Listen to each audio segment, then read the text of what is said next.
The Ice Age is coming. While everyone is struggling to survive, our MC is making the frozen frontiers his very own kingdom with his mysterious powers. In the middle of an unrecognizable frozen city where every infrastructure has been completely shut down, every mode of transportation at a standstill, an urgent report is coming in that the Earth has finally entered a new ice age at a rapid pace. The brave correspondent braced the cold as hard as he could, his microphone freezing over with every passing second as he informed everyone that global temperatures would continue to drop even more with no signs of stopping. But he urges the public not to give up hope. Balling his fist, he projected confidence that the government had not forgotten about its citizens in these tough times. That as long as they stand together, the people of this strong nation will overcome this daunting crisis. Just as he was about to spiel more unity propaganda to quell the masses, a whole-ass frozen airplane made a crash landing in the middle of the city, plowing through the reporter and his whole crew. A man watched this final shot of the last news broadcast covered by the remaining TV station in the country. He watched it on a miserably frozen screen. After that plane crash landed on top of the remaining news network team, the TV finally cut into static. No more overcast news coverage of what's happening outside. The room of our protagonist, Han Fung, painted a picture of someone who tried to fight, but finally gave up. He did not even bother cleaning up the mess of what little supplies he had left. The area around his entrance is filled with boxes of useless stuff and dwindling provisions. Outside, someone had been knocking quite hard and calling his name in a panic. Finally hearing the incessant calling of his name, Han Fung stood up from his filthy, frozen apartment, took a steel bat modified with some nails, traces of blood still visible on its surface, and walked towards the door. Han Fung was gaunt. He had the combination of the thickest possible winter wear, but it was not enough to stave off the cold. He slowly and carefully peeked at the peephole to see who was on the other side of the door. Who he saw shocked him. It also excited him a little bit. It was a woman he was very familiar with before the Ice Age even kicked in. She also had her thickest winter wear on, but standing outside, exposed to the elements, made her face red and her body shiver uncontrollably. Han Fung opened the door with a slight flush on his face. The woman's name is Hyona, and he has no idea what she is doing outside of his door. Still holding the bat, he urged her to come inside where it was warmer and safer. These days, the outside world has turned into a dangerous, lawless land. Hyona swung the door open wider to enter Han Feng's relatively safer room. The next thing you know, she was already grabbing him by the collar and pushing her lips onto his. Her little bonnet even fell with how fast she moved. Han Fung was surprised, but he did not pull back, and his cheeks got even redder. This deep and passionate kiss went on for way too long, if you ask me. But let our boy get some of that sloppy kiss action in the middle of an abandoned hallway outside his home. When they separated, both Han Feng and Hyona were breathing heavily, their tongues still out, spit still dribbling. The world is ending, and this is what they're doing? Totally understandable. Realizing what just happened, Han Fung pulled back and asked what had gotten into this woman that she would just grab him and kiss him the second he opened the door. Still trying to catch her breath, she confessed that she had a realization that Han Feng was the man that she truly loved all this time. Tears were starting to form in the corner of her expressive eyes while telling him that he was the one she was supposed to be with all along. It takes a crisis to see someone's true colors, to see who really cares for you. Who will be there for you, no matter how hard things get. Speaking of hard, Yona wanted to prove that what she was saying was the truth by taking Han Feng's hands and putting them against her chest to feel how fast her heart was beating. She promised that she would be willing to do anything just so they could be together now. Hearing the word anything wiped out any semblance of rationality in our boy's brain. All the red flags turned green. To finally seal the deal, Hyona started pressing her thighs against Han Feng's flagpole while grinding and pulling him closer. He did not stand a chance at all. The world might be encased in ice and supplies might be low, but he was heating up like never before, and something was rising in the lower regions. Han Feng looked at Hyuna directly in her eyes as she caressed his cheeks tenderly. He confessed that those words she just said meant the world to him. However, the doorframe is not the right place for them to continue this. Hyuna gently shushed him so he would not say another word. All she wants right now is for Han Feng to close his eyes and feel the moment. Against his logical mind, Han Feng did what she asked. Now that his eyes were closed, he asked what was supposed to happen next. Well, that's when another guy comes in, gripping the door ominously. This mystery guy swung the frozen door wide open, locked onto Han Feng's head, and smashed a blunt weapon with killing intent. Poor Han Feng did not see it coming. His skull was crushed while his eyes were closed. It was a bloody and brutal mess. A cruel sneak attack splattered blood all over the apartment entrance. Hyona and the mystery man entered the apartment. She shivered and stuttered, seemingly shocked that her partner in crime would actually kill Han Feng. The man scoffed and told her to stop playing innocent, for she knew that this was the only way this encounter could go.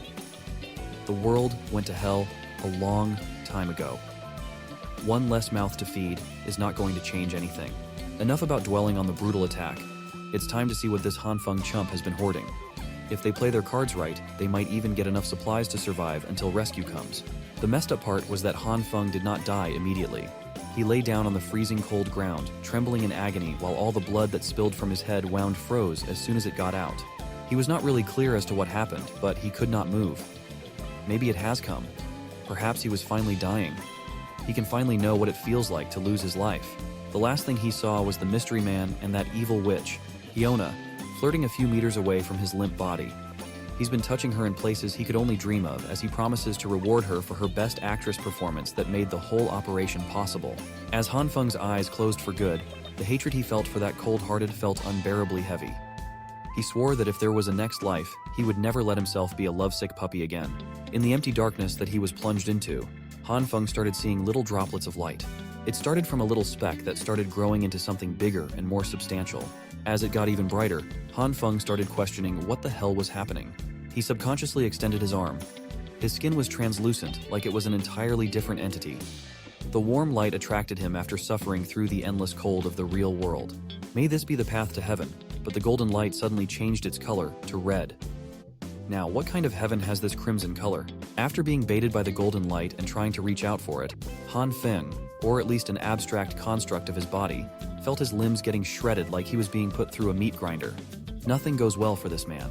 It did not take too long for the crimson light to cover his entire body as he let out a miserable scream of agony. His translucent frame disintegrates piece by piece. The dark nothingness was filled with his scattered essence, and Han Fung was gone. Still feeling the pain of getting ground and deconstructed atom by atom, he woke up in a cold sweat, screaming for his life. The pain was way too real. He was seduced into closing his eyes, bonked in the head for being too horny, died a depressing death, woke up in an empty void, got tricked into being torn from an atomic level, and now he doesn't know where he is. He looked around, and the sun shone bright through his balcony. His soft and comfortable bed was nice and clean. The air felt fresh as it lifted his curtains up. Han Fung was far from the cruel world he had gotten used to. It took him 30 minutes to absorb the wild things that had happened to him over the past few hours. He spent those 30 minutes reveling in the perfect view of the residential area overlooking his apartment. Han Fung could not get over the fact that the sun was shining again. He missed its warmth and its light. He thought that he would never feel this type of comfort and warmth ever again. He just checked the date, and it seems to be that it's the morning of June 28th. As far as he could remember, the Ice Age apocalypse will start on July 15th. He was supposed to die after being ambushed, but he was somehow brought back in time half a month before the end of civilization. In other words, he has been reborn and given the ultimate second chance. Aside from the memories he retained from the previous timeline, there is something different this time. Something strange was happening inside his body, and it might have manifested in his hands. Ever since he woke up, there's been a red glow wrapped around his right hand the whole time. He tried wiping it off, waving it away, but nothing made it disappear. It doesn't hurt. It just feels warm. It did not seem to do anything else aside from the light, and he thought that he was just imagining things at first. Han Fung must have stayed so long pondering what was happening on his balcony that he started sneezing.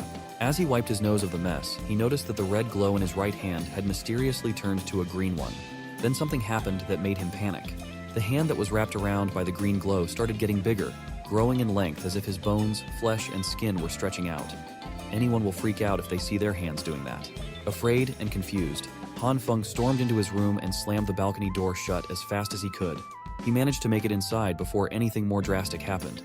He was huffing and puffing for air, but the hand seemed to have turned back to normal. The green glow was still there though, lingering and seemingly inexhaustible. Han Fung looked at it helplessly. There were beams of light shooting out of his hand. How would modern science even justify or explain a mysterious phenomenon like this? After the lengthening incident outside, now it's shrinking very slowly. The green light seems to be an erratic thing. It shrinks and grows unpredictably, not like the stationary red one at all. But that's still a mystery too. Sitting down on his couch, Han Fung suddenly felt a pang of unbearable exhaustion. He hasn't done much aside from running back inside, but he feels drained. This might be connected to the green light. Frustrated, he started swinging his arms all over the place, trying to get a semblance of a clue as to what this really was. Then it hit him. Isn't this just like those Manhwa stories that he loves to read? He immediately sprinted to the kitchen and grabbed his sharpest knife. In those manhwas that he loves, the protagonist always starts their stories by being reborn. Just like them, maybe he will gain cheat-like powers. He wanted to test this out by grabbing the coolest thing he could imagine and posing with it. After a few minutes of waiting for something to happen, anything to change, Han Fung just scratched his head in shame as the sharp knife did not react with the light in his hand at all. He was so busy trying to find out if he had some fantastic, cheat-like powers that he neglected his exhaustion and the rumbling of his stomach. He's just starving at this point.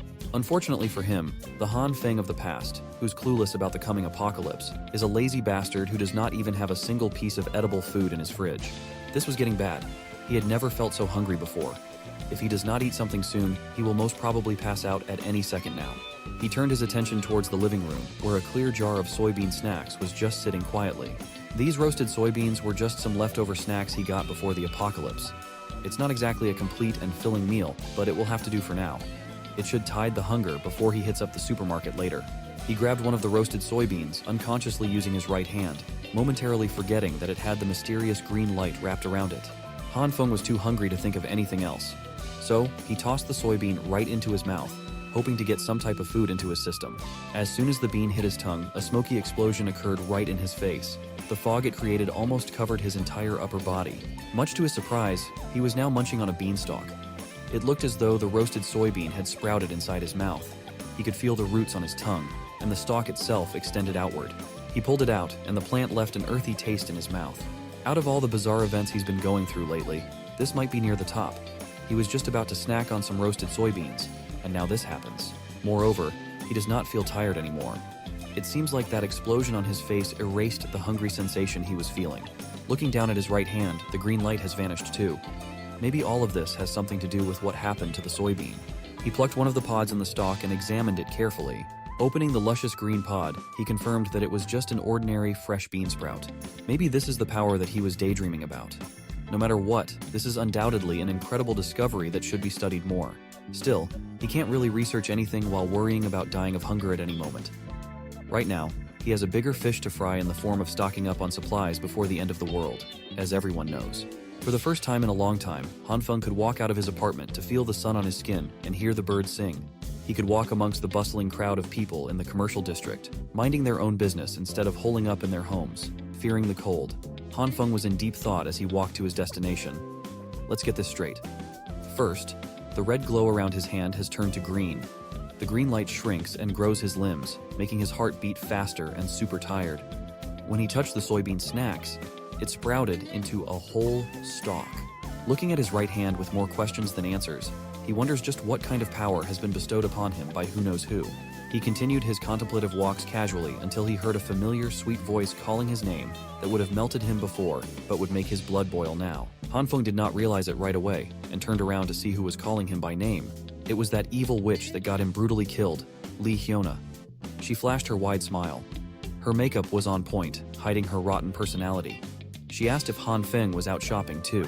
She even employed her expert witch tricks, appearing as pretty as humanly possible while commenting about how it's like fate that they ran into each other in this place.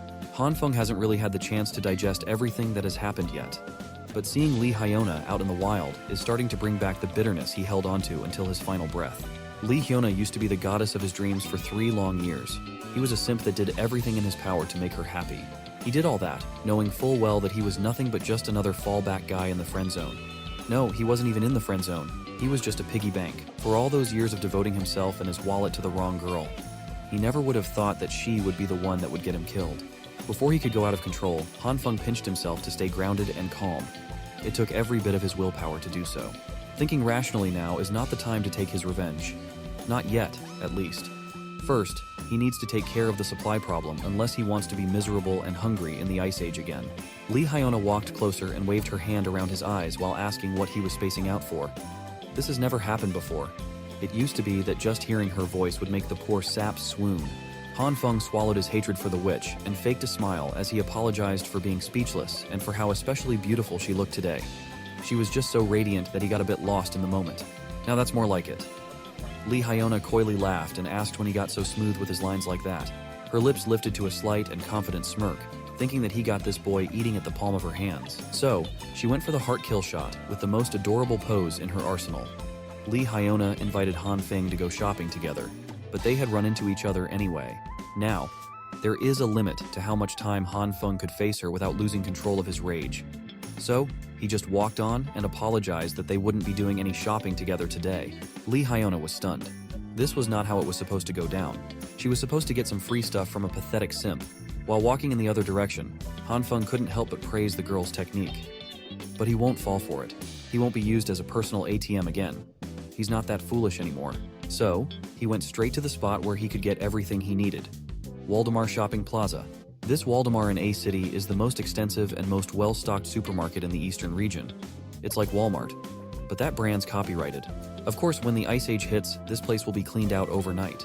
Back in the previous timeline, nobody ever found out just who did it and how. Han Fung had already started his shopping spree and filled up one cart with goods. He needs to stock up as much as possible before society crumbles under the sheer cold. He consulted some internet forums about some generic apocalypse survival guide, and it was surprisingly helpful. Scrolling through, he listed down the things he'd need, like food, winter clothes, medicine, daily necessities, fuel, tools, transportation, and even weapons. There's a lot to prepare, but he was so pumped to get some supplies that he forgot to take the more significant problem at hand. His personal wallet's current balance was a measly 15,000 yuan, equivalent to a little more than 2,000 USD. How was he supposed to secure a safe and comfortable life in the icy apocalypse with only this much? He's going to need a lot more cash for everything that he will need. At that moment, a message notification popped up on his phone. A notification that might be heaven's way of telling him to calm down.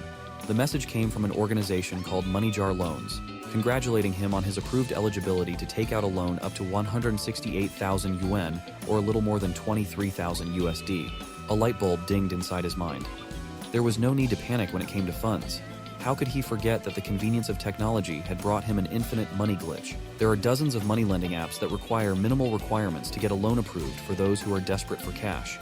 They're incredibly predatory, but burying himself in debt doesn't matter, as he won't have to pay them back after the apocalypse goes into full swing. Out in the commercial district, some lady was angrily kicking an empty soda can on the curb. She's obviously upset about something. It turned out to be Lee Hyuna. She looks like she is not in the best mood at all. Her eyes were full of toxic vitriol as today, one of her many simps dared to refuse to take her shopping when she got all dolled up to get spoiled. She was seriously pissed off that Han Fung would just take off like that without letting her deplete his bank account like a worthless leech. She started insulting the guy in her mind for being a pathetic loser who doesn't even own a car. Lee Hyuna vowed never to be nice to that simp again. Her angry walk was interrupted by some loud honking coming from the car coming up on the road. Curious, she turned around to see what's up. It looked like a brand new truck straight out of the dealership. It was still shiny and premium looking.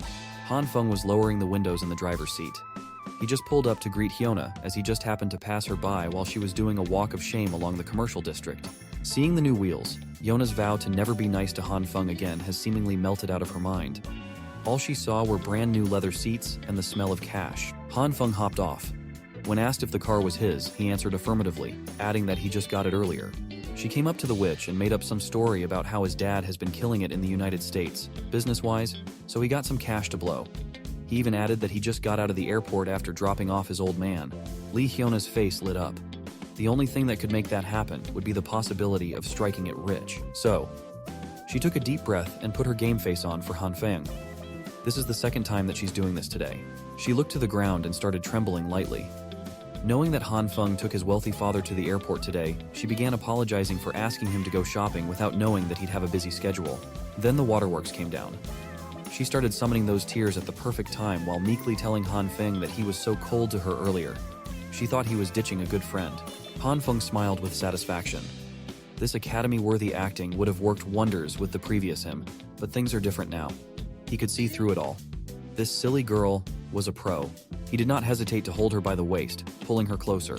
His other hand took hold of her chin, and they looked each other in the eye. Lee Hyuna was taken aback by the fact that one of her simps was so confidently forward. Han Fung put on an acting masterclass himself, promising to never ditch her as she's way too important for him to do such a cruel thing. For a split second, there was an imperceptible twisted smile on her face, but she quickly wiped it off. Continuing with her sincere, sweet girl act, she brought out the big guns. Lee Hyuna admitted that Han Fung's pretty special in her life too. She even invited him to have lunch and watch a movie today so she could get to know him better. Just as she was about to ask for his answer, Han Fung was already gone like the wind. It was the perfect, unnoticeable escape. Hyuna was speechless. Her heartfelt confession was actually directed towards nothing but air. Han Fung was already tinkering with the piles of boxes in the back of his truck. He was playfully complaining about how he still has to carry so many things and how busy his schedule is. Clearly infuriated that her attack did not land, Lee Hyuna tried her best to keep her sweet girl composure as she asked why he bought so much stuff. He replied that this much is nothing special. He just grabbed some things he likes. To torment the witch even further, Han Fung lied through his teeth and enthusiastically told her that he got a present for the lady too. Not wanting to overplay her hand, Lee Hyuna waved goodbye as she walked in the direction of her home. She smiled and said that she was looking forward to that gift. As soon as she turned her back towards Han Fung, her supposed biggest simp, a sly smile appeared on her lips, proud of how she dealt with her piggy bank. On the other hand, Han Fung was just having fun messing with the witch. Knowing this woman, he knew that he couldn't let her find out about his little stockpile of supplies. All this stuff will be his ticket to surviving the apocalypse, after all. Lee Hyuna will just have to wait for her turn. Once the world ends, Han Fung will make sure that she gets what's coming to her. That mystery guy who bashed him on the head too. His anxiety about the incoming inevitable collapse of society is starting to melt. Han Fung is actually starting to look forward to what's coming now. The next day came, June 29th. Again, July 15th will be D-Day. It will be the beginning of the end. First comes the heavy snow, then the temperature will drastically plummet down to -20 degrees Celsius at an alarming rate. Over the next month after that, temperatures will continue to gradually drop day by day, reaching lows of up to -70 degrees Celsius. At that point, the world would be encased in ice and snow completely, making it almost impossible to go outside. The first thing that Han Fung secured was his bountiful food supplies. Aside from the sheer volume of stock, he also needs everything packed and sealed securely. He can't let the neighbors sense that something's going on. They can't suspect that he's hoarding copious amounts of food. This was tiring work. Some of the sensitive supplies had to be moved at night when no one was around. Han Fung doesn't trust anyone enough to help, so he has to do it on his own. Once the apocalyptic ice age starts, the power grid will be extremely unstable. That's where his newest purchase shines. A heavy-duty generator plus enough fuel to keep it running for a whole year at the very least. With power secured, he now has to consider the fatal consequence of the building's heating system stopping. He had to call in some specialized contractors to modify his home for independent heating. Han Fung also ordered some reinforced doors and windows while he was at it. He needed a dedicated room to store all the supplies that he had hoarded, so he used an empty bedroom for all the essentials. By the time he finished preparing everything listed in his little notebook of survival, it was already July 14th. Just one more day before the temperature plummets and everything descends to chaos. Next up on his list is the main event that he's been postponing out of uncertainty all this time. It is time to buckle down and actually study his mysterious ability. Han Fung made a home-cooked meal for dinner while pondering his survival in the incoming Ice Age apocalypse. When things get hard, relying solely on the supplies he has accumulated won't be enough. But he has a possible answer to this problem. His power to manipulate plants in some mystical way might be his only hope for a sustainable future. The meal he cooked featured soybeans as its main ingredient. That's right, the same beans he conjured from a single roasted snack using his ability. He racked his brain and tried so many gestures and possible triggers, but the lights hadn't come out yet. The activation is so random that finding the right trigger is nearly impossible. For now, it is time for a risky taste test. He needs to make sure the food conjured by his abilities is edible. Who knew that trying some beans would be so nerve-wracking? Han Fung got through half the plate of his beans with no apparent problems at all. Even the soy milk passed the taste and safety test. While chewing on his lunch, the confirmation that his ability could provide edible food was game-changing. At least this proved that he has the ability to theoretically spawn food. The next step is the harder and more trial-and-error-based one. He needs to figure out how to actually use the red and green lights and make them appear according to his will. So far, he has only tried it on soybeans. But what would happen if he could use it on other things? Opening his newly stocked fridge, Han Fung steeled his resolve to experiment and see if his ability would work with other plants too. The testing period stretched from midday until the sun was about to set. Han Fung did not know that as he passed out in the middle of experimentation. As he slowly opened his eyes, he noticed that he was gripping something tightly in his right hand. A green vegetable of some kind. A massive broccoli. Slowly getting up from the floor, he could not be bothered by the absolute mess that was in his kitchen, as the pain in his head was hellish. It felt like something was pounding from inside his skull. He has to take note of this sensation in the future. This power of his takes a severe toll on the mind and the body, and it cannot be used without restrictions unless he wants to pass out and wake up with a migraine every day. After getting up, he immediately got a spoonful of his beans to refuel again. He might have pushed himself to the limit today, but at least he learned something vital about this mysterious ability of his. A few hours ago, before he blacked out, he neatly arranged a diverse selection of produce on the kitchen floor. He tried using his power on a bunch of them after he managed to activate the green light. Some root crops like potatoes did not react to his green light at all for some unknown reason. But not all of them were duds. Some of the crops grew from the seeds into full-blown plants like the soybean stalks. Wheat was one of those. And some neither stayed the same nor grew into full-blown crops. They just exploded in his hands like mini-bombs. It was a frightening experience that caught Han Fung off guard. After those explosions, the plants would turn into a substance that looked like coal but was very light. This development was certainly outside of his expectations. Thankfully, he could find some decent use for these inedible black substances. They are used to heat the space like coal when put together in a container and lit up. Coming from a future where heat was a luxury, Han Fung would gladly take these little balls of warmth. No more worrying about staying warm in the future. After a bunch of explosions, he tried many more times and failed most of them. He just kept chucking those black balls into the bucket one by one. When he got into some seeds he bought, he chose to take a more meditative stance while forcing himself to focus on controlling his breathing. After a few minutes of intense concentration that left him sweating bullets, he finally got the most significant success in this experiment. A gigantic broccoli shockingly appeared in his grasp. Before his eyes gave out and his consciousness went lights off, he remarked that the success rate of this method was still way too random. Then his body hit the floor. Thankfully, he was sitting on the tiles already, so the fall wasn't too bad. Now he's awake, and his belly is full of beans. He played around with the broccoli while thinking long and hard and still failing to find any patterns to this ability. But he can't give up. There has to be some kind of principle behind how this ability works. There are still too many unknowns, but he made some decent progress today. At least now he has some understanding of the activating conditions of the lights. Who would have thought that the key to activating the bizarre skill lies in his very own consciousness? All he has to do is enter a meditative trance. His method involves imagining himself out in nature in his bare form, free from the constraints of human civilization. In other words, buck naked.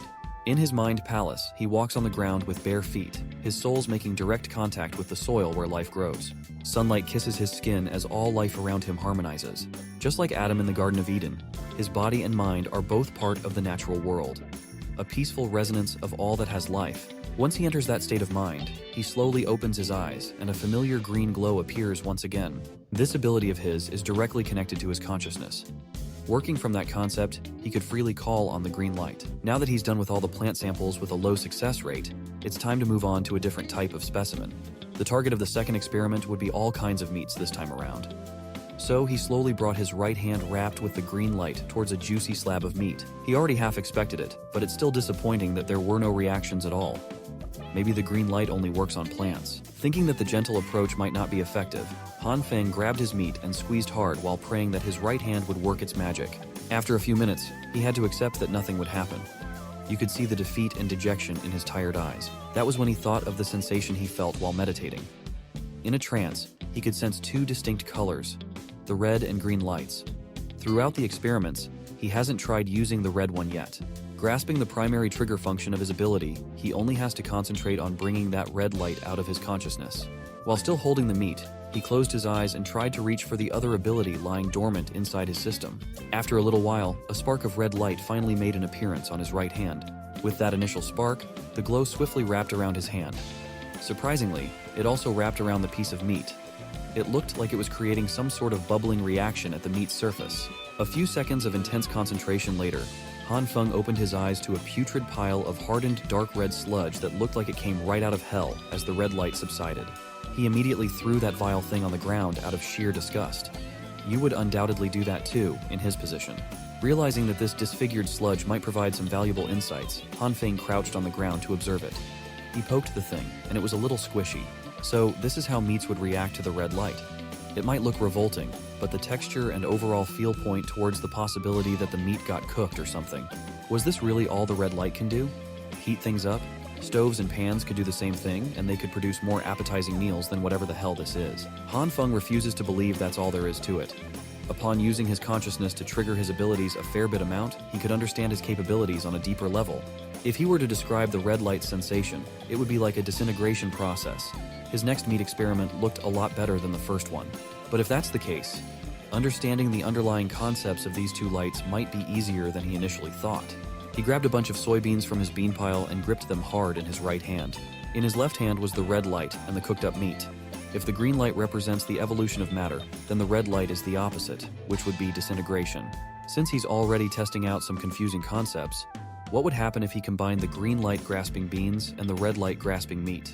The result was an even bigger reaction than he was expecting. The combination produced a bright, blinding light between his hands. When the lights died down, it was revealed that his meat got a lot bigger as a result. The meat had been supersized, but where did the soybeans in his right hand go? Could it be that the two subjects merged together, producing this giant slab? Han Fung meticulously inspected the big meat. No matter how you look at it, it's undeniably incredible. It looks, feels, and smells exactly like real meat, but even fresher somehow. Gaining some confidence that he's getting a lot better at this superpower thing, he decided to go for some more experiments. After a few hours, he was back to square one once again. His kitchen floor was filled with charred remains of meat and crops. He frustratedly threw a tantrum, and everything he tried failed miserably. Getting all that exasperation out of his system, Han Fung sat up and took a deep breath. He'll just pause the experiments for now. He can always just take his time to figure out its deeper intricacies later. Anyway, today was still a productive one, even though he ended it on a bitter and charred note. Han Fung can already see the future if he can just successfully master this mysterious power. There's no doubt about it. With infinite resources, he would be the man standing at the pinnacle of this post-apocalyptic world. It's his dream, so he could put some sweet muscles in his image. Speaking of power, he might have forgotten one of the most important aspects of survival. Food alone is not going to cut it in the coming days. He will be completely vulnerable with all this loot if he doesn't have a decent weapon to defend himself. He swiftly took the various crops littered around his floor. He has to hurry and find himself a weapon before the temperature goes on a nosedive. Looking out the window, it seems like the initial stages of the apocalypse have already started. Snow is beginning to fall from the skies. It's here. The public might think this is just a typical snowy evening, but it's not. Just like the previous timeline, it really is happening. The collapse of modern civilization is commencing. Heading outside, Han Fung fears that the temperatures will drop to 45 below within the week. He needs a gun, and fast. But buying a gun in this country is illegal, and he doesn't exactly have any connections to the criminal world. That's when he overheard a scandalous man yelling and boasting that he's a construction guy with millions riding on every project. The dude was bragging to a passerby that he knows the infamous Lao Wang from the Shigang Lida group. They're so close. They're practically brothers. Han Fung thinks he's seen this thug before. A dumbass with an exaggerated fashion style, blinged out with jewelry of questionable authenticity and over-the-top streetwear. A guy who offers everyone cigarettes for some reason. Around this area, people refer to this bleached-haired, cigarette-loving thug as Homeless Joe. Homeless Joe's real name is Li Ziyi. He likes it when people call him Brother Li, and he lives in Han Feng's neighborhood. He's reputed to be in charge of contracting projects and knows everyone around the area. If you offer him some cigs, he won't accept any other brands as he only smokes Huazi. Other brands make him cough. He's always helping his big brother with projects and looks forward to going to saunas. In reality, this bum does not have a proper job, but he always acts so busy. You often see him walking around while on a call, shouting out deals worth 20 million or 10 million as if he wants everyone to hear how successful he is. The guy is a deadbeat, but Han Fung can see that maybe Homeless Joe has the necessary connections to get what he so badly needs. So, he approached the thug, referring to him as Brother Li and saying that it's been a long time since they have seen each other. Han Fung waved with an awkward smile as he was uncertain how this guy would respond. Brother Li annoyedly asked if they knew each other as he walked closer. Being younger than Li, he introduced himself as Xiao Han, kind of like saying little bro. He swore that they'd met a while ago, so I must have forgotten. The thug complained that he's been swamped with work lately, so he can't be blamed for his bad memory. But he was pretty receptive to talk. Han Fung was being overly cautious as he was about to ask for something very illegal. He surveyed the area, looking from left to right to make sure that no one could hear what he was about to say. Then, he came up to Brother Li and directly asked for the weapon that he needed to defend himself in the coming days. Li jumped in fright and asked what he would need a gun for. That's not a good sign. Feeling like a guilty criminal, Han Feng still had to push through this as he couldn't think of anyone else who could help him with his problem. Li started speaking seriously, wanting to clear something up before they got any further. He insisted that his organization does not engage in any illegal activities and that guns are serious business. He hinted that he had the connections for it, but he was not one to mix ordinary people up with something dangerous. Han Fung pushed the thug's questionable Louis Vuitton bag out of his face and insisted that Brother Li got it all twisted. He was just inquiring about some firearms for self-defense, as he has been involved in some nasty personal grudge. And so, Han Fung started lying his ass off with a story that he was making up as he spoke. According to him, one day, while riding his bike to work like usual, he ran into an old man who was just spitting everywhere on the bike line. It was so gross, and to make matters worse, the wind carried one of those disgusting globs of spit right into Han Feng's face when he was just minding his own business.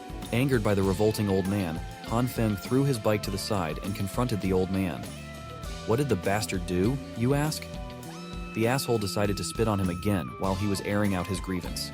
He could not take it anymore and brought down some street justice on the disgusting old man. He gave the guy a good old beating in the middle of the road, with everyone watching on the sidelines. As the old man left with his clothes tattered and his face messed up, the bastard swore that he would get back at Han Fung for this humiliation. The very next day, that old man was patched up and waiting for Han Fung on the usual bike route. This time, he had some goons with him. They beat Han Fung up quite badly and threatened to do it again if they ever saw him anywhere. His clothes were a mess, his face was bruised, and his body was wounded. He has never been so humiliated in his life. That is why he wants a weapon for self-defense. That's the long and short version of it. That's the story he could come up with on the spot. And it looks like it was a very effective one.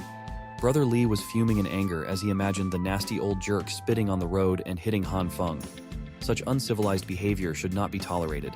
That's not really the point of Han Feng's story, but at least he's getting somewhere. Brother Lee tapped his shoulders and assured him that this vendetta would be taken care of. He assured Han Fung that he's got our boy covered. He will just make a call to his big brother right now and they'll fetch that gun. Han Fung was starting to doubt if he made the right decision in approaching this guy. With all that tough talk, Brother Lee invited him to go to the station and hop on the bus with him. His excuse was that his Panamera was being serviced in the shop, so he couldn't drive to the headquarters. Han Fung assured him that transportation wouldn't be a problem. He has his car parked right to the side, after all. The brand new vehicle immediately caught the eye of this hype beast bum. On the drive over to his big brother, Lee could not stop going on and on about how Han Fung is living the good life and asked how much this new ride costs. It was about 700,000 of borrowed money. As he casually gave directions to turn left at the next intersection to reach the alleged office, Brother Lee kept on snapping pics of himself sitting in the new leather seats. His social media handle was Handsome Spicy Guy, and tonight's post was a picture of his dumbass face with a caption complaining about how his SUV's seat is still too hard to sit in on account of it being new. They pulled up to one of the seedier parts of the city. Some tough-looking guys were camped outside, complaining about the messed up weather. You can't blame them, though. It went straight from summer to hardcore winter overnight. Seeing some crisp-looking wheels pull up, everyone turned to whoever was about to exit that car. Seeing that it was Lee Z, they flocked towards him to ask what was up. Brother Lee just told them that he had some stuff to handle with Boss Liu. The other thugs assumed that the new Tiger SUV belonged to Lee and started hassling him about the price tag. Lee did not deny it at all. He even proudly boasted that he had spent 700 grand for the car. Han Fung was not upset though. Bragging that you own the car so confidently while the actual owner is standing nearby is kind of a goated, shameless move. As soon as they entered the establishment, the one known as Boss Liu, a hardcore gangster-looking man, came out upset that Big Mouth Lee would disturb him so late in the evening. Brother Lee visibly turned a lot more reserved in front of the boss, even offering his cigs politely. The big guy does not have time for any of that filler nonsense, though. He's a busy man. Brother Lee introduced their little brother, Han Fung, as a buyer of something special, a gun. Boss Liu wanted to confirm if he heard that correctly. As soon as the big boss looked him over, Han Fung froze up in fear. He wasn't sure what would happen if he made the wrong move or said the wrong thing. Boss Liu just stared at him silently, cigarette in mouth, seemingly scrutinizing him from head to toe. Then the big guy cracked a smile. He was quite disappointed that Han Fung only needed a lousy gun when he was expecting something more interesting. He gestured towards one of his henchmen, Cheng Zi. The henchman already knew what to do and rummaged through his jacket pocket. He tossed a pistol on the table and Boss Liu quoted a price. 6,000 for the handgun. Easy to conceal and reliable. Han Fung humbly rejected it as he was thinking more along the lines of something a little longer and bigger. He was not looking for some low-caliber pea shooter. He wanted something that requires a scope to fire. Boss Liu's expression turned grave as he stared at Han Fung intently. Our boy might have crossed the line unknowingly. He immediately shut up as if he just swallowed his tongue. The big guy started yelling about how unrealistic it is to demand a freaking sniper rifle like it was nothing. He's running a discreet business here. This is not some goddamn shopping mall where you get to pick and choose what kind of illegal product you get. Boss Liu's final offer is the pistol on the table. Take it or leave it. Brother Lee had to run some interference to try to calm the boss down. His idea of convincing the big guy to listen was to invent a backstory for Han Fung on his own. A made-up story that allegedly happened 5 years ago involving Han Fung's non-existent wife. Lee is quite a mouthy but talented storyteller. Under the relentless downfall of snow, the boss listened to his lies all the way to the end. The story must have been phenomenal, as Boss Liu was so angered that he almost snapped the table in half. He kept repeating how disgusting those who had wronged Han Fung were. Apparently, Han Fung had 3 kids with a non-existent wife, but it turned out that none of them were his. Han Fung just stood there and went with all the lies. Even for someone nicknamed Homeless Joe, this ridiculous story was too over the top, but it worked. Boss Liu gave his personal guarantee that Han Fung would get his sniper rifle as soon as possible. He promised that he would personally make it happen, but it might take a few days. Once again, the henchman Xiangzi will be arranging everything. Boss Liu wanted something semi-automatic with loads of ammo too, so Han Fung could have what he needed. It's unexpected, but Brother Li definitely came in clutch. The big guy also handed Han Fung the handgun. He wanted to give it for free. A gift from one man to another. Han Fung was speechless. The made-up story was so good that the boss had formed some kind of one-sided bond with him. Now that it was taken care of, the big guy got back on his phone to take care of his other, more pressing businesses. Before leaving, Han Fung wanted to return the favor a little bit. He stated that a buddy of his who works for the government had told him that due to the abnormal weather, purchase limits for supplies will be implemented soon, so it's best to stock up before that happens. Seeing the serious look in the young man's eyes, as if he actually knew what he was talking about, Boss Liu could not help but take the tip seriously too. He nodded in understanding and remarked that he got it. And so, Brother Li and Han Fung exited the center of the city's underbelly with one firearm secured. On the way back, Li could not stop bragging about how he handled business like a boss, and it went beautifully. Now that his big brother, the big boss, is in a good mood, they could even ask that guy for a cannon, and he'd say yes. Han Fung wanted to thank the thug by buying him some cigarettes. Brother Li tried to be humble and insisted that he did what he did just to help him, but he would gladly take about 7 to 8 cartons of his beloved Huazi cigs. He even promised to take Han Fung to a sauna once he got paid for his so-called project. Our boy was already thinking about his next logical move. Supplies are secured and the weapon is obtained. He should be set for the early days of the apocalypse, at the very least. He can focus on studying his abilities. Fully solving the food problem would make his long-term survival chances skyrocket. He was so absorbed in his own world while walking that he didn't notice an icy part on the ground and slipped. Han Fung was so concerned with survival that he failed to follow one of the ironclad rules in the upcoming ice age. Do not get injured. He fell quite badly. His leg must have absorbed the impact of the slip and had been damaged severely. Brother Li didn't know what to do as he ran towards his new pal's side. This is bad. From the sharp pain he was feeling and the awkward landing, there was a very real possibility that his leg was broken. He shakily took his car keys out, handed them over to Brother Li, and requested to be taken to the nearest hospital as soon as possible. Li just scratched the back of his head and admitted that he actually doesn't have a driver's license, insisting that he can't drive without one. But it's safe to say that this bum just can't drive, period. At least he didn't leave Han Fung on the floor to writhe in the pain of a broken leg. He offered his shoulders to lift Han Fung up, but he struggled hard to do so. Both of them wouldn't make it to the hospital alive at this rate, so Han Fung just called a taxi that he had to pay for since Li is a broke bastard. Even the hospital, an essential establishment, was starting to freeze over under the intensifying blizzard. In the nurse's office, someone named Jian was left to take care of the night shift on this whiteout night. The snow was getting heavier, and the roads were starting to get buried deep. Head nurse Jian had only just started her night shift, but calls coming from the hall were already flooding in as the emergency section was severely short-staffed. The pretty nurse had no other choice but to step up. Upon getting an x-ray in the hospital, it was confirmed that he had really broken his leg. The doctor explained that there was a stable fracture on his right tibia. It would be easy to set, but he'd need to stay for an hour of observation before going home with his meds. This accident could not have happened at a worse time. It just had to occur before the apocalypse went into full swing. While looking at his x-ray results, Han Fung regretted being so careless. Brother Li accompanied him for most of the process, but the dude had to leave as he apparently had a few deals to handle.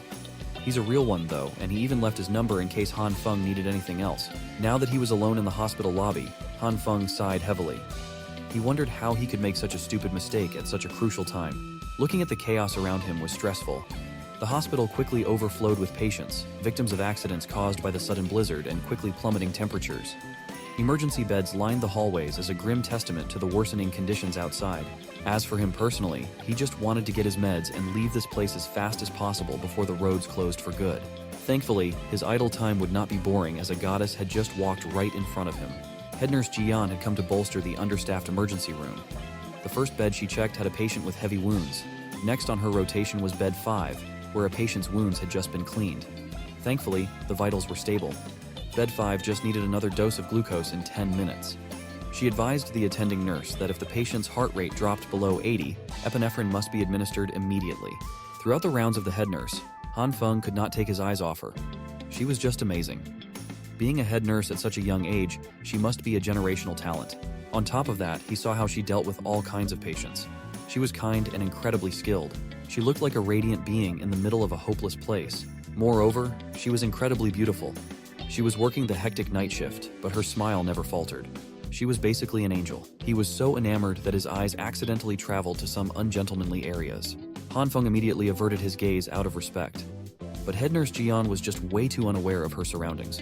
A real airhead. Suddenly, the old man sitting beside him started calling the attention of the pretty head nurse. She was not really required to tend to the patients outside of her rounds, but she still took the call with a smile. Head nurse Jian politely apologized to the old man and asked if she could come back a bit later to help, as she still needed to provide urgent care to some patients to cover for the staff shortage. The old man complained that his back hurt too much. He explained that the back pain had been worsening lately and wanted the head nurse to take a look to see what was causing it. In reality, this bastard was just a dirty perv trying to film below her skirt. Not noticing what was really happening, Jian just smiled and apologized once again, saying that for such back problems, they might need to schedule an x-ray just to be sure. The old perv started getting pushy, urging her to just take a quick look as he pointed to where it hurt. The bastard even got up from his seat to touch the angelic nurse inappropriately. Being the airhead that she usually was, Jian just laughed as she was naturally ticklish. For back problems, it's really advisable to wait for the resident physician's exam. The perv started pushing it, his hand crawling even lower from her waist. This disgusting act would have continued longer if something or someone had not made it stop. A freaking flying crutch forcefully smashed against the old perv, giving him some real back pain and knocking the phone away from his hands. Ever the kind-hearted healthcare worker, Jian wanted to check if the old man was all right. Thankfully, Han Fung came to her rescue, humbly apologizing for his crutch flying to the side as this was the first time he was using one. He bent over and went straight for the old perv's phone, while blatantly questioning if it was broken or not. Just as he was about to touch it, the perv started sweating nervously and screaming at him to stay away from the phone. Han Fung did not listen. He walked all the way to the side of the room, got his bandage all messed up, and wouldn't let this freaking lecher get away with doing something so disgusting. As soon as he opened the phone, his suspicions were proven right. He looked at the creep directly in the eyes. If looks could kill, the geezer would have died by now. The proof was already there on the home screen. This perv had some nerve filming up a hard-working nurse's skirt and even assaulting her. There's no good reason why Han Fung shouldn't call security and have them escort the bastard to a jail cell where criminals love putting pervs in their place. Han Fung would be keeping the phone, and the next time he saw this old creep again, he threatened to ruin his miserable and revolting life. The old bastard knew he had no other choice but to flee and never show himself near this place again, and it infuriated him. The first chance he got up from that hospital floor and bolted out of the door like his life depended on it.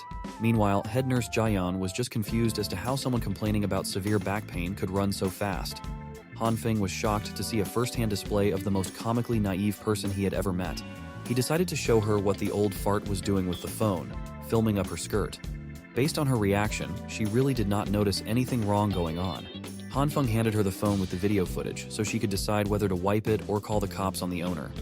He also reminded her to be more careful, so people like that perv wouldn't take advantage of her kindness. She smiled with the brightness of 1,000 stars and then asked if Han Fung's leg was supposed to be injured. The adrenaline from catching that old perv in the act must have numbed the pain from his broken leg. But now that it was dealt with, the pain came rushing back in, and he screamed in agony. Thankfully, head nurse Jian was an expert when it came to mending these types of injuries and quickly set the casting back in place. She looked at him and asked if it still hurt. Han Fung thanked her for dealing with his broken leg, and now it didn't hurt at all. At that moment, it was as if only the two of them existed in the crowded room.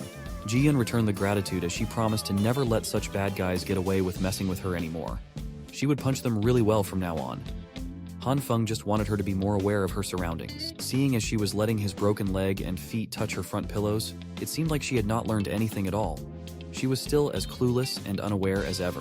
While Han Fung's head was in the clouds, another nurse called for Jian as her help was needed on the emergency beds. Before going back to her rounds, the angelic head nurse reminded him not to forget to come back in a week to get his leg checked again. Han Fung promised that he would, but making any plans a week from now was unrealistic. He just smiled, helplessly, for only he knew what was really going on in the world. He took the crutch that he smashed against the old perv and limped his way out of the hospital. Han Fung just accepted the fact that he wouldn't be able to see her ever again. The next day came, and the blizzard had not stopped. It had gotten even stronger instead. It had essentially frozen all infrastructure and services, making just going outside a dangerous challenge. On the morning news, emergency weather reports kept coming in about how, within the next 24 hours, all regions of the country would be experiencing heavy snowfall and a sharp drop in temperatures. Bizarre reports from overseas correspondents showed that temperatures were plummeting in every corner of the world. Dubai, Egypt, the Amazon basin, and places that should not be experiencing this type of phenomenon were seeing their land masses buried in thick blankets of snow. The nation's experts, along with specialists from 46 other countries, were rushing to the United Nations to discuss the cause of the anomalous weather. Every network kept echoing that the experts said this severe cold snap wouldn't last too long. They always ended their news reports with a public service announcement to pay attention to disaster warnings and follow arrangements made by the local government. They kept reminding citizens to remain calm, avoid spreading or believing in unfounded rumors, and refrain from hoarding supplies and panic buying, as the disaster would soon pass. Warm, cozy, and sipping wine inside his decked-out home, Han Fung clicked his tongue. The government and media just kept lying through their teeth, feeding the public BS to maintain order. If he hadn't died and come back to life already, he might even believe them. But this time was different. He was well prepared for everything that was about to come. Supplies were fully stocked, the house was reinforced, and the heating system was working flawlessly. He had been so well prepared that there was nothing to worry about for the immediate future. His phone started buzzing incessantly with messages from the Happy Housing Complex residents group chat, discussing the weird weather and how the snow was already making the roads unusable. Everyone was clearly clueless about what was happening, but not the member nicknamed Mysterious Person. Whoever this was demanded everyone's attention to inform them that the snowstorm wasn't caused by normal weather patterns, but by something within the Earth itself. Mysterious Person proclaimed that everyone should heed his words as the Ice Age apocalypse was about to begin. No one was more shocked after reading those messages than Han Fung. Who the hell is this mysterious person, and how do they know anything about the apocalypse? I guess we'll only find out if you like and subscribe. After seeing the enigmatic messages from the mysterious person in the housing complex group chat, Han Fung made a mental note to be mindful of this guy. Meanwhile, the rest of the residents were complaining and demanding the property management team do something about the snow buildup.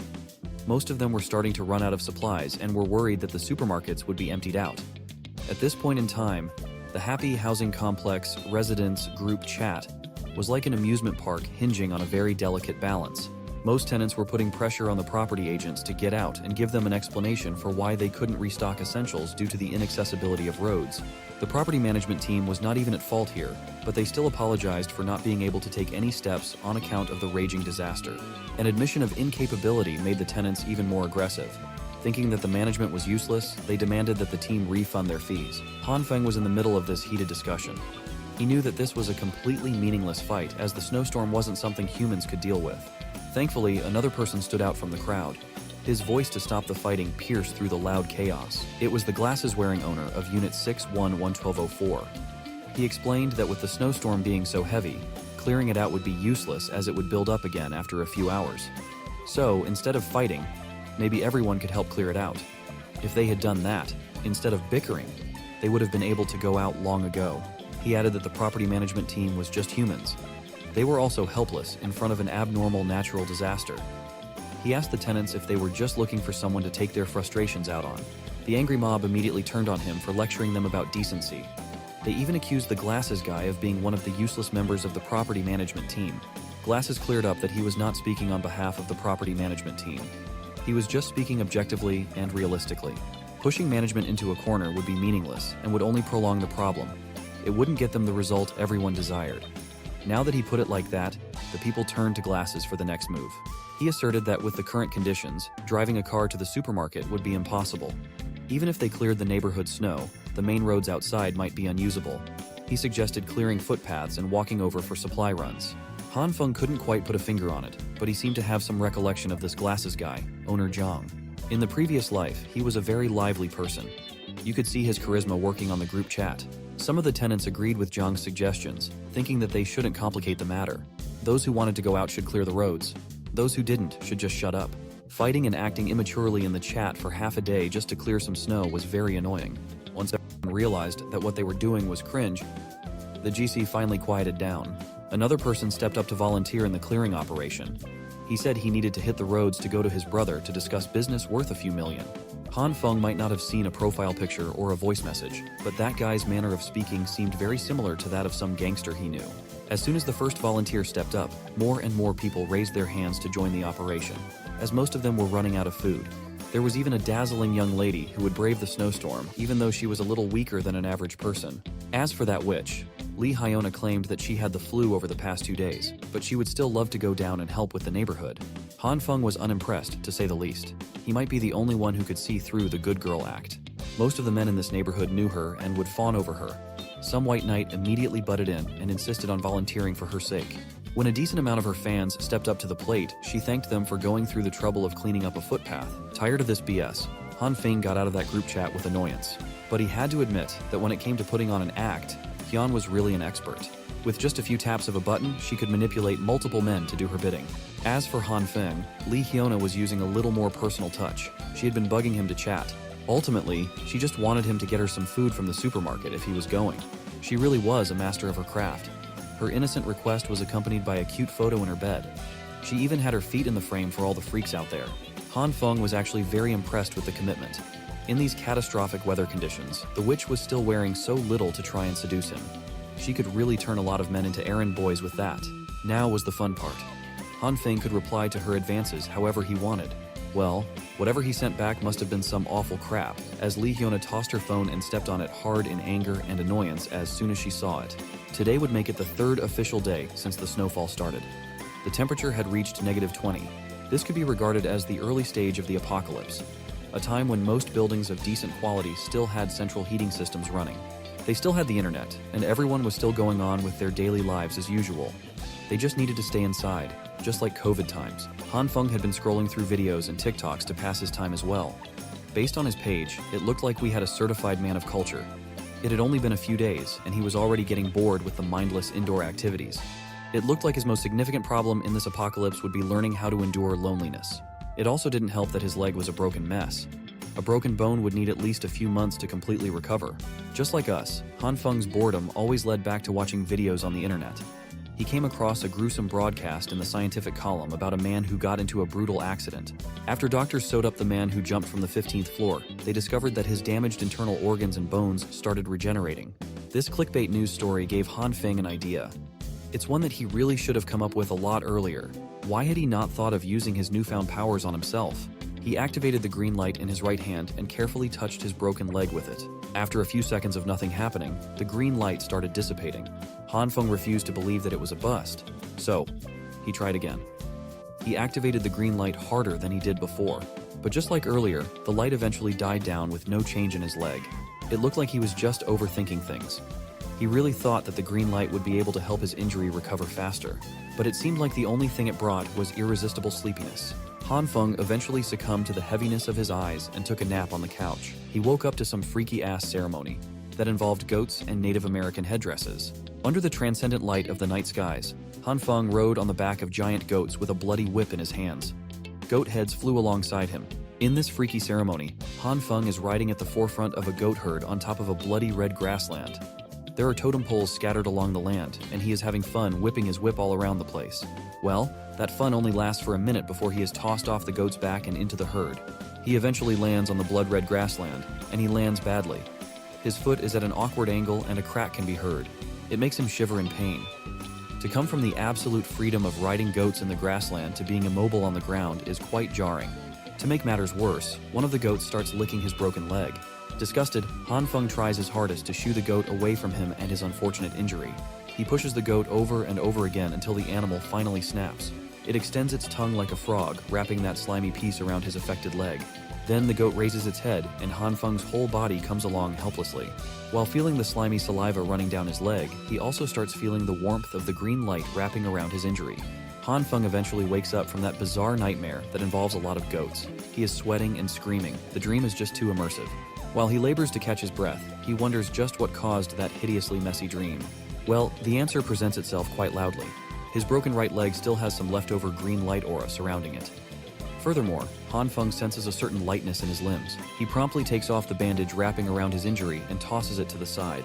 Han Fung excitedly steps on the floor and carefully puts more weight on his right leg. He is pleased and surprised to confirm that the injury does not hurt anymore. He is fully healed for some reason. This should mean that the green light could also help with self-recovery, right? But could the healing process only take place while he's sleeping? There is only one way to find out, and that's by trying it out again in a localized body part. He shakily takes the sharpest kitchen knife he has and slowly puts it up against his other hand. Stealing his resolve, Han Fung cannot even watch while the blade's edge touches his flesh. He only needs a little prick, but the wound he makes on his fingertip flows quite freely with blood. Not wasting another second with a bleeding wound, Han Fung calls upon the green light to do its thing. Upon seeing the healing process up close and personal, Han Fung smiles to himself. He understands now. He has a real survival game changer in his hands. Outside the building, those who volunteered to clear up a footpath diligently work together for the good of the community. Glasses Guy thanks everyone for participating in this difficult manual work. This Mr. Perfect even singles out the oldest of the bunch, Uncle Liu, and politely apologizes for all the trouble. Jiang Shuiyu really knows what to say in any situation. Uncle Liu Guangyao just laughs and insists that he didn't do much as most of the actual work was done thanks to the Jin brothers. Those two, Jin Qinwen and Jin Qinwu, really went all out for the clearing operation. Some real hard workers. While they are busy finishing up the final touches, a young lady wearing a thick pink coat slips on the ice. The Jin brothers immediately rush toward the lady to check if she's okay, and remind her to be more careful. This pink girlie is known as Jin Jian. She's a real doer, unlike that witch Li Hyuna, who didn't even leave her room after playing sick. The Jin brothers still have a lot to do, so they just remind Jin Jian to call for them if she needs help. She assures them that she'll be fine. Well, the snow is getting heavier. Those who are planning to buy some supplies later will have to move quickly. Speaking of supplies, Uncle Liu is reminded of something that he noticed a few weeks ago. Uncle Liu stops himself from babbling, thinking that what he has to say wouldn't be anything significant, but Jiang Shuiyu curiously presses him on. The old man has been hearing that for the past few days or weeks, an owner in the neighborhood has been bringing back supplies on a small truck, like he's moving houses. Jiang Shuiyu thinks that this is a common sight, as there are always people moving into the neighborhood and houses undergoing renovations. But Uncle Liu got different vibes from this one. He saw gas tanks and a whole fireplace being shipped in. It's not normal for someone to move in or anything like that. It's just a hunch, but Uncle Liu thinks that the person was making preparations to get through a harsh winter. This conversation is interrupted by the Jin brothers, who have just finished clearing the main path. People should be able to go out now. Uncle Liu promptly thanked them for going all out. But unbeknownst to everyone, there's another tenant listening in from earlier. He heard talks about making preparations for the winter, and his morbid interest has been piqued. This weirdo is quickly neutralized by a snowball landing on the back of his head. Wu Kuanyu is brought down a peg by this gorgeous woman, Liu Yan. The weirdo tries to argue that he's been doing everything alone since earlier, and she's just been watching from the side. But Liu Yan just dismisses him as an unruly child. Jiang Shuiyu breaks up the fight between the two and informs them that the main path has been cleared and is now good to go.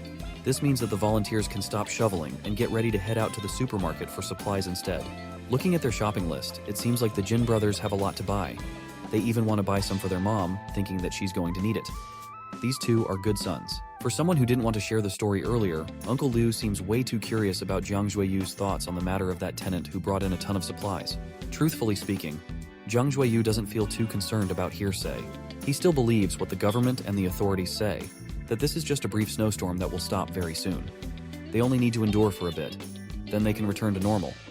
So, he's not too worried about those mysterious deliveries. But even if they step back and assume that this snowstorm is here to stay, if someone in the neighborhood is hoarding a massive stockpile of resources, isn't that a good thing for everyone? Uncle Liu immediately understands what Jiang Shuiyu is implying.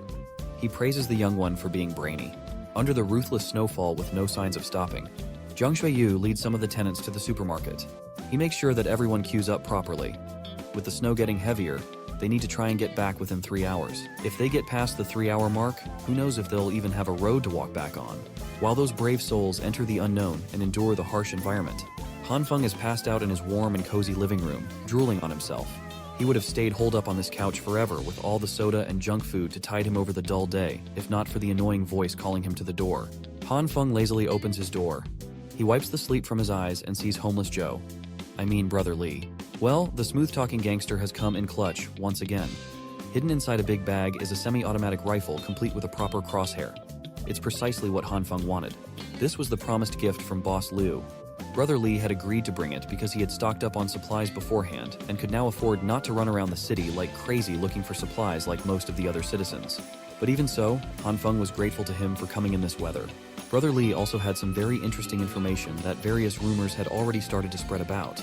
Last night, some unknown person had cleaned out the shelves of a supermarket in the Eastern District. And when the Boss Liu gang cleared their way out of the snow yesterday, they were met with nothing but emptiness in the supermarket. To Han Fung, something like this seemed unbelievable. To completely clean out a huge supermarket in one night, who could be capable of such a thing? However, there was no doubt in Brother Lee's words, and it had definitely happened. Han Fung was now beginning to realize that something even stranger than in his previous life was happening around him. It looked like he wasn't the only one who had gained superpowers. For a second, his thoughts were interrupted by Brother Lee. He advised Han Fung to wear more warm clothes and be careful. After that, he said goodbye and left. Finally, our hero could be alone and think things over. He kept trying to think of a logical explanation for what had happened last night. How could someone clean out a supermarket in one night? The only explanation he could think of was the theory that it could have been done by someone with superpowers from novels and comic books. Someone capable of hiding unlimited amounts of supplies